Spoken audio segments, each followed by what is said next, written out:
Hello everyone, hope you had a good weekend. Today we are starting section 1.6. Again, that's more to keep me on track than you guys. Since you don't have the book, you don't have to worry about that, but just so you know. The topic is compound inequalities. So compound, inequalities we've talked about, that's the greater than, less than stuff. Compound is when you have more than one at the same time. And there's two categories of compound inequalities, or two types, as I said here. They're what we call disjunctions, frequently referred to as an or statement, and conjunctions, or conjunctions, which we call an and statement. Conjunctions can have a special notation from time to time, and I'm not going to get into it right now, but when it comes up down in the examples, I will mention it. Now, an absolute value, which we've done absolute value equations already, should be familiar to you. An absolute value inequality is also a compound inequality. When you have an absolute value greater than a number, this is a disjunction or an or statement. I'm going to write disjunction over here. And then when you have an absolute value less than a number, it's an and statement or a conjunction. Sometimes I say conjunction with the emphasis there to make it sound different than disjunction, so differentiate. But you don't go around talking saying conjunction, you just say conjunction, whatever. Okay, so there's going to be kind of a lot to go over today, and this is what I sort of am going to refer to as the basics. This is actually going to be a three-part series, so we're going to do 1.6 today, tomorrow, and the next day. After we get through the basics today, tomorrow we're going to get into special cases of compounds in general, and then the next day, special cases of absolute values, because they have their own specific type of special case we need to talk about. And then just a heads up, there will be a test this week. All right, no other real notes here, just sort of an outline of what's going on. When I get into the examples here, you'll see what's up. Obviously, I'll do the evens. The odds will be your assignment as usual. Down at the end is the answers here. There's going to be some graphing. There's going to be a lot of stuff to go over today, which again, I'm just calling the basics. Oh, a little fair warning. Both of my dogs are in the room with me right now, so if you hear any extra noises in the background, it's probably them. So am I ready to get going? Seems like there's something else I wanted to say. Oh, I often say, if you feel like you get it, just stop the video and get to work. I'll just give you some warning. This is kind of mixed up. So the first couple of problems are conjunctions. You can see the word and here. And then we get into absolute value less than. And then we get to disjunctions or, and then absolute value greater than. So the topic kind of jumps around. It's not like one continuous flow where if you get the first couple, you're going to be able to get the rest. You might totally understand the first one, and then halfway down the page, we get to something different and it's confusing again. So just fair warning, you might not be able to press stop and go straight to work. Maybe you can, maybe you can't. Okay, so here we go. Let's read the instructions. Solve each compound inequality, graph the solution. So that's what we're after here. This is a compound inequality because there are two inequalities at the same time and they're linked with the word and. Now, and is an interesting word when it comes to logic. For a statement to be true when it's a compound statement with the word and, both parts have to be true in order for the whole statement to be true. So if you say, people will like you if you're friendly and you're a good person. If you're friendly but not a good person, then people might not like you. Or if you're unfriendly but deep down a good person, still people might not like you. So it's kind of a weird random example I made off the top of my head. But in order for something to be true with the word and, they both have to be true at the same time. Okay, so let's solve these. I'm going to just copy the whole problem down here so I have room to work. So the first inequality, I need to subtract 4 on both sides to isolate m. I get m is less than or equal to 9. The second inequality, I subtract 8 on both sides. I get m is greater than 4. Now this is important. Your final answer has to be expressed one of two ways. One way, you bring down the word and it all together is your solution. So that word and has to be included.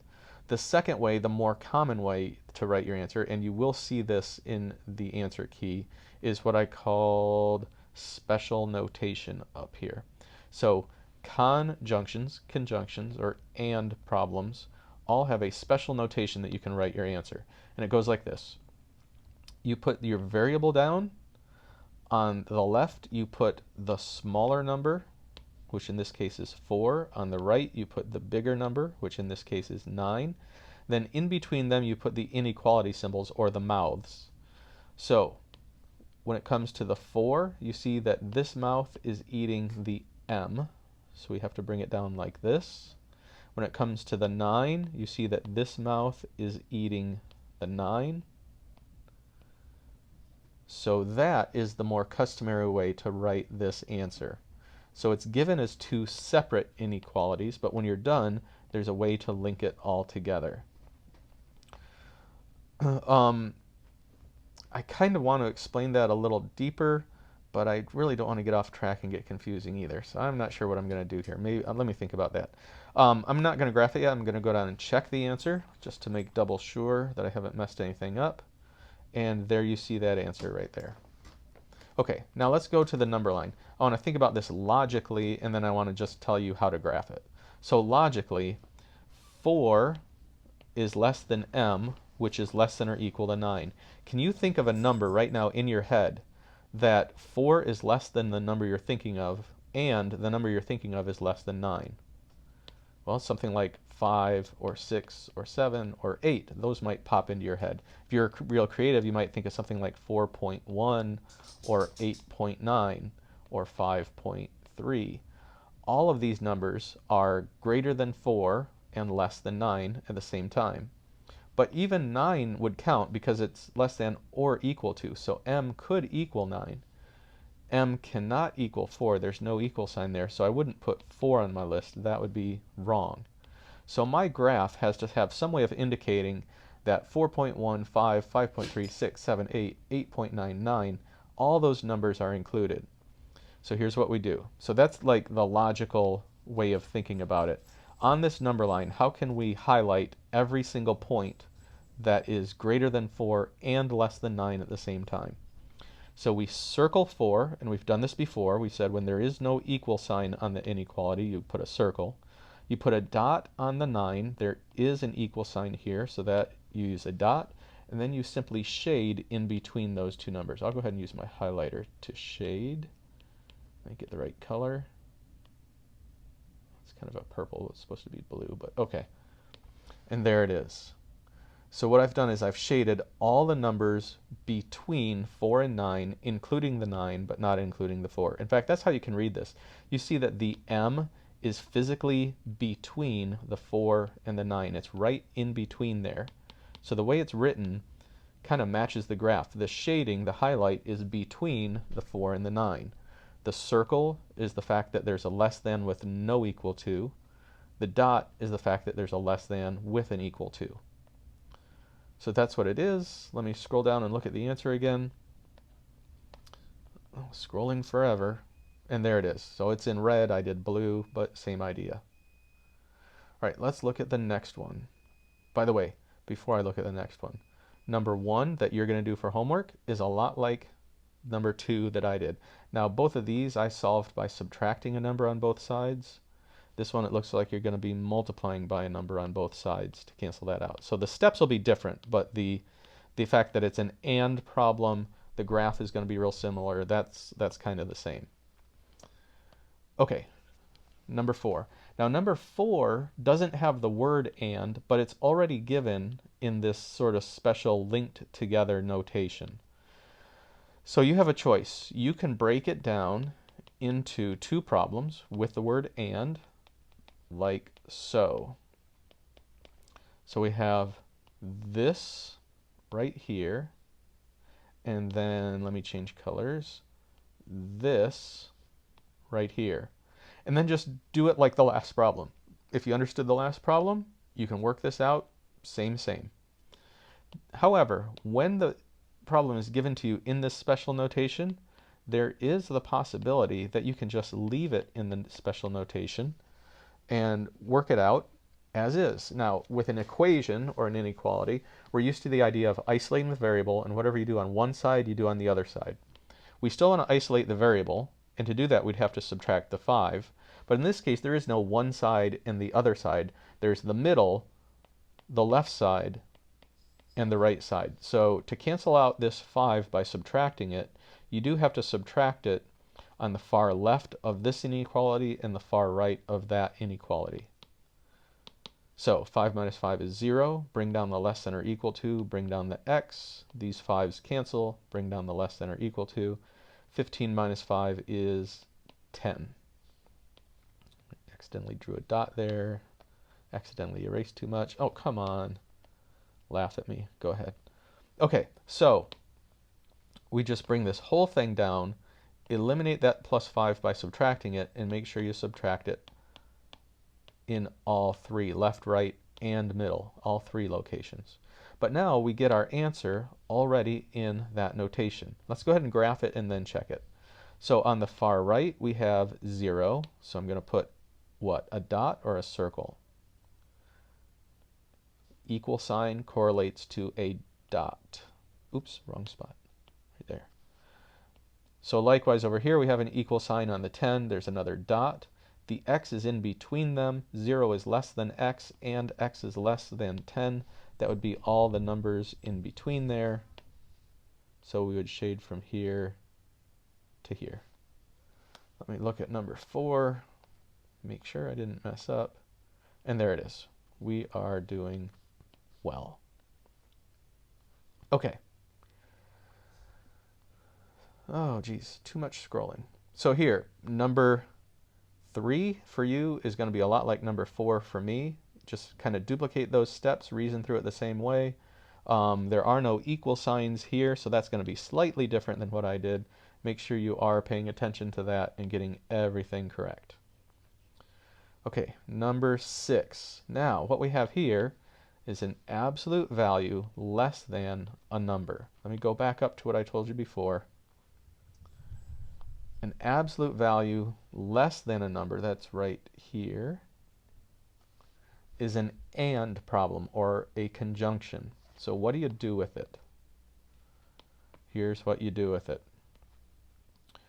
We're going to put what's in the absolute value bars, x minus 3 down. On both sides of it, we're going to put this symbol, whatever that is, less than in this case, put that on both sides. In fact, to be an and, it has to be a less than. And then on the right end, we put 3, the same as this number. On the left end, we put negative 3, the opposite of that number. And this is kind of like absolute value equations. Absolute value equations, remember, you got to a point where you split it in two. One was equal to a negative, and the other was equal to a positive. Same thing here with the split it in two, because this is technically a conjunction, or a conjunction is two inequalities, 1, 2, one negative, one positive. So it's really consistent with what we've already learned. It's good when you're doing math to find out that something new that you're learning is fairly well in line with something that you have previously learned. It's frustrating when something new contradicts something old. And that's not happening here. This is totally in line with what we've already learned, a few days ago. So, one more time. What's in the middle of these bars goes in the middle of two less than symbols. If this were equal to, I would have made those equal to, by the way. And then that 3 goes on each end, negative on the left end, positive on the right end. And that does matter. The left has to be negative. The left is always smaller than the right. If you have it backwards, you're going to mess it all up. As far as solving this, it's pretty easy. We want to isolate x. We want this x isolated. To do that, we're going to have to plus 3.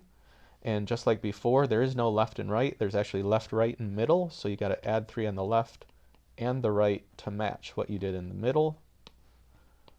Draw a line. Negative 3 plus 3 is 0. Bring down the less than. Bring down the x. Minus 3 plus 3 cancels. Bring down the other less than. 3 plus 3 is 6.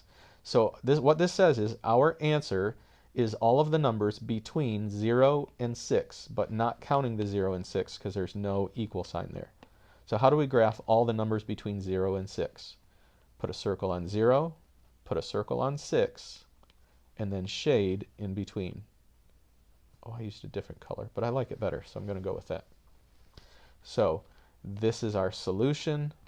That is our graph. Let me scroll down. I think if I zoom out and scroll, it goes a little better. And there it is. Same solution, same graph. Now, number 8 is more of the same, just a little bit repetitive, and this one might be a little more complicated. No, it actually isn't. It's pretty much, yeah, there's one extra step. Okay, so I am not going to do what I did last time. Oh, great, a contradiction, right? I just talked about how you hate learning something new and it contradicts something you learned already. Well, that's not really a contradiction. Here's the deal. I've got an 8 outside of those absolute value bars. You don't actually do this unless you have absolute value less than a number. If you have an extra 8 in front, you can't jump straight to this step and solve it. You have to eliminate that 8 or any number that's outside the brackets. So I'm going to bring this down where I have room to work. And since this is 8 times absolute x minus 5, I'm going to divide both sides by 8 to cancel that out. 72 divided by 8 is 9, of course. Now I'm at the point where I have just an absolute value on one side and then a number on the other side. This is where I can split it in two. So x minus 5 goes in the middle. Put a less than or equal to sign, whatever that is, it's the same here and here. And then, oops. And then do you remember what goes on each end? Sorry about that. I'm getting a little confused here with my pen. Okay, what goes on each end? On this end is a 9, just like that. The other end is a negative 9, the opposite of it. And then from here, it should be fairly straightforward to solve. Think to yourself, how would you isolate that x? What do you need to do? Okay, you should have said add 5, and that is correct. Add 5 in the middle, and the left, and the right. This cancels out. Negative 9 plus 5 is negative 4. Bring down the less than or equal to. Bring down the x, less than or equal to. 9 plus 5 is 14. So that should be my answer. Now I need to graph all of the numbers between 4 and 14, including the 4 and including the 14, because there are equal signs there. So that means I'm going to have to put a dot on negative 4. I think I said 4. I meant negative 4. A dot on 14, and then shade. Oh, okay, my app crashed. Give me just a second to try and fix it.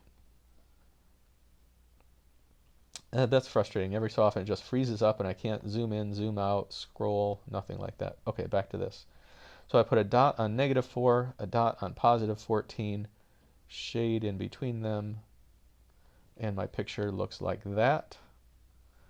Let me scroll down and make sure I did it right. Negative 4, 14, picture looks like that. Perfect. Okay, so that's all of the notes on conjunctions.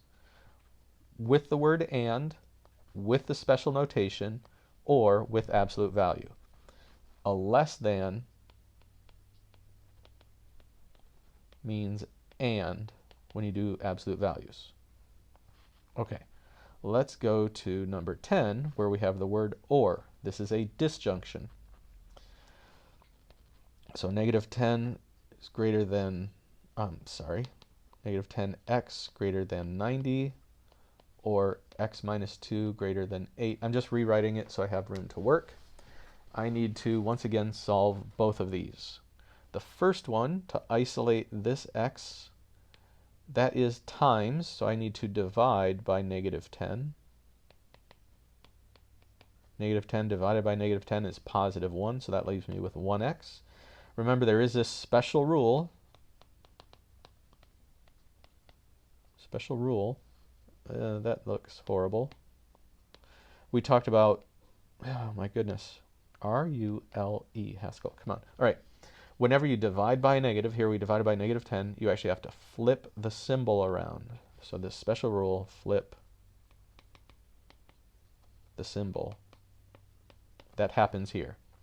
Now bring down the word or and solve the other one. The other one, I just need to add 2 to both sides. I get x is greater than 10. Now, both variables are isolated. The word or is in between them. This is the answer. There is no special notation, no way to link this together. If you try the same thing, you put an x down, the smaller number on the left, -9, the bigger number on the right, 10, and then make the mouths eat the appropriate things. So here, the mouth is eating the -9. Over here, the mouth is eating the x. What you have here does not make sense. You're saying that -9 is bigger than x, which is also bigger than 10. That would imply that -9 is therefore greater than 10, and it's not. Negative numbers are not bigger than positive numbers. So to rewrite it this way does not make sense. It just can't be done. So you just leave it as an or statement, circle it, whatever. I want to erase those little highlights. Okay, there we go. Now, how do you graph it? Or you know what, before we talk about graph it, can you think of a number that is less than 9 or, I'm sorry, less than -9 or greater than 10? The logic behind the word or is not like the logic behind the word and. With and, both things have to be true at the same time. With or, only one thing has to be true. So like, what's a random made up or sentence in words? Like, if I'm at school, it's because I got a ride or I rode the bus. Does that mean you did both? You got a ride and... Oh, no, I guess that could be technically correct. Let me change it a little bit. You're at school because you rode in a car or you rode the bus. Now, did you do both at the same time? No, that's not possible. But you're still at school. That means one thing happened, not necessarily both. So, how do we graph the numbers that are less than -9 or greater than 10? Well, you just graph them both on the same number line. X is less than -9 means you circle -9 and then draw an arrow on the less than side, which is to the left. Put an arrowhead on that. X is greater than 10 means you put a circle on 10 and shade on the greater than side, which is this direction. Now what I've done is I've shaded every single number that is less than -9 or greater than 10. And I just realized something. The scale that this is drawn to, that is not a -9. -9 would be more right about here. Oops. Right about here, wouldn't it? -9, -10, -11, -12. So, boy, could I mess this up any more? There. I'm done. I'm done. I'm going to check it before I lose my mind. Here we go. Scroll down. Okay. X is less than -9 or X is greater than 10. There is the graph, both pieces on the same number line. That's what it looks like. Most or statements, till we get to special cases, most or statements are two arrows pointing away from each other. Just like if you noticed, and statements generally tend to be a line segment that connects two dots or two circles or a dot in a circle until we get to special cases. All right, let's do another one because I kind of fumbled through that one. 6 plus 5m greater than or equal to -19 or m minus 3 less than -12. And make that 5 look more like a 5. I just have bad handwriting, sorry. Okay, we work both of these out like they're separate problems. -6, -6. 5m is greater than or equal to -25. Divide by 5. Now, do I flip the symbol here? Is this a, what did I call that before? Special rule? No, the number I'm dividing by is not a negative. The other number is negative, but that doesn't matter. It's the number you're dividing by. So -25 divided by 5, we're still going to keep this as a greater than or equal to, and that would be -5. Now bring down the word or. That's a part of the answer, so you have to have it. Solve the other one. Add 3 to both sides. -3 plus 3, we get m less than -9. -12 plus 3 is -9. That's my answer. Now I need to draw both of these. M is greater than or equal to -5. That's a dot on -5 and shading on the greater than side. And then this one, m is less than negative 9. That is a circle on negative 9. Less than would be shading the other direction. So again, two arrows pointing away from each other for number 12. Let's check that. Oops, too far. And there it is. We are good. Same answer, same graph. Let's look at 14. We got 14 and 16, we're done. Now we're back to absolute values again. Here we have an absolute value greater than a number, or in this case, greater than or equal to. This makes it an OR problem. So what do? We are going to write 8 plus r is greater than or equal to 2. So exactly what you see here, rewrite it without the bars. Then write the word OR and write 8 plus r. This time the 2 is going to change to negative 2 and the symbol flips around. This is kind of like that special rule. How do you change a 2 into a negative 2? You multiply it by a negative 1. When you multiply by a negative, you flip that symbol around. So an OR, or a disjunction, absolute value splits in two, one positive, one negative, but the negative, you have to flip the symbol around. Now we'll just solve both of these. So isolate r, we're going to subtract 8. R is greater than or equal to negative 6. Bring down the word OR. For the other one, we're going to subtract 8. To isolate r, r is less than or equal to negative 2 minus 8 is negative 10. This is our solution. We need to graph those. R is greater than or equal to negative 6. It's going to be a dot on negative 6 and shade to the right, the greater than side. R is less than or equal to negative 10. The second half of the answer is a dot on negative 10, shading on the less than side, or to the left. Two arrows pointing away from each other. Let's check number 14 and make sure it is correct. And there it is. Greater than negative 6, less than or equal to negative 10. Greater than or equal to negative 6, less than or equal to negative 10. And there is the graph. Yep, exactly right. Okay, if you didn't quite catch that, this one here is going to be kind of similar. There's extra work, but eventually it will fall into line. Notice that here we do not have the absolute value isolated. There's a 1 in front of it, and there's a minus sign. So we have to deal with both of those things. So I'm going to copy the problem down and try to write a little neater. There we go. Okay, so this absolute value split into two separate inequalities with the word OR in between them, and we solved them. That's going to happen here, but not yet, because we don't have the absolute value isolated. There's other stuff that we have to deal with. So please follow along as I do this. The first thing I'm going to do is subtract 1 on both sides. So 1 minus 1 is 0. It leaves me with negative absolute 3v less than negative 18. Secondly, we have a negative sign in front of the absolute value bar, which is the same as saying it's negative 1 times the absolute value. Okay, I got to make my absolute value bars taller than my 1 so that you can tell they're different things. So that negative absolute value is like having a negative 1. Let me rewrite that again so it's neater. It looked like this, a negative sign in front of an absolute value. I'm telling you to think of it as negative 1 times absolute value. Therefore, to isolate the absolute value, we have to divide both sides, because it's times. Divide both sides by negative 1. I get absolute 3v on the left. On the right, negative 18 divided by negative 1 is positive 18. But, again, we have our special rule. Anytime you divide by a negative, you have to flip the symbol. Symbol? No, symbol. So this less than flips and becomes a greater than.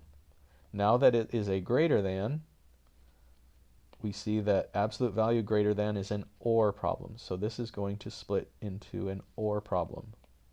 On the one side, we put 3v is greater than 18.